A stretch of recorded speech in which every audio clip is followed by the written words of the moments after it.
Le corps, c'est ça qu'on appelle la dépouille mortelle, la partie mortelle. L'âme, elle est immortelle.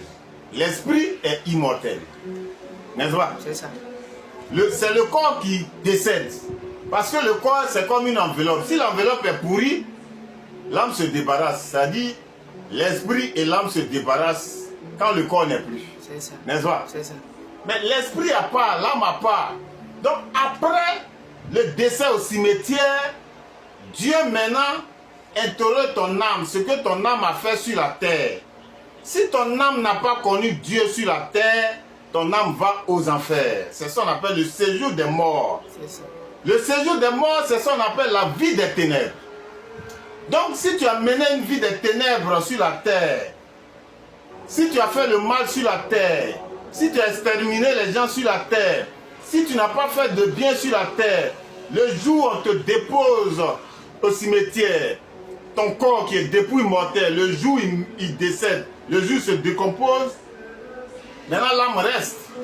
Maintenant Dieu va demander à l'âme, quand tu étais sur la terre, tu marchais, tu mangeais, tu voyais tout ce qui était autour de toi, mais est-ce que tu as cherché le propriétaire?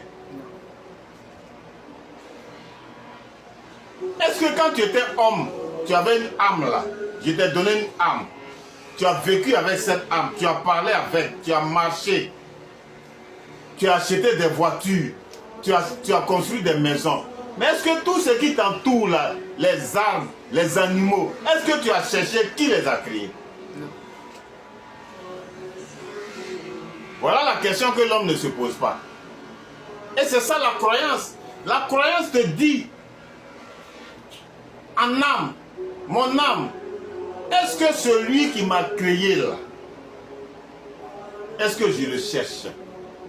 Est-ce que j'arrive à connaître celui qui m'a créé, celui qui me fait parler, celui qui me fait marcher, celui qui me donne à manger, celui qui a tout créé, que je regarde, que j'assiste? Est-ce que je le connais? Est-ce que je le cherche? Est-ce que je dois d'abord le connaître avant de quitter sur cette terre, ou je dois l'ignorer?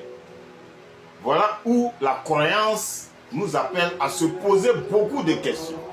Donc si ton âme est sur la terre, elle mange ce que Dieu a créé, elle vit le souffle de vie, elle se promène, elle fait n'importe quoi, le jour où tu te débarrasses de ce corps, ton âme est jugée impunie. Ton âme est jugée punie, parce que ton âme n'a pas cherché celui qui l'a créé. Et c'est ça qu'on appelle le séjour des morts. C'est-à-dire, tu as vécu dans la mort. Tu n'as pas cherché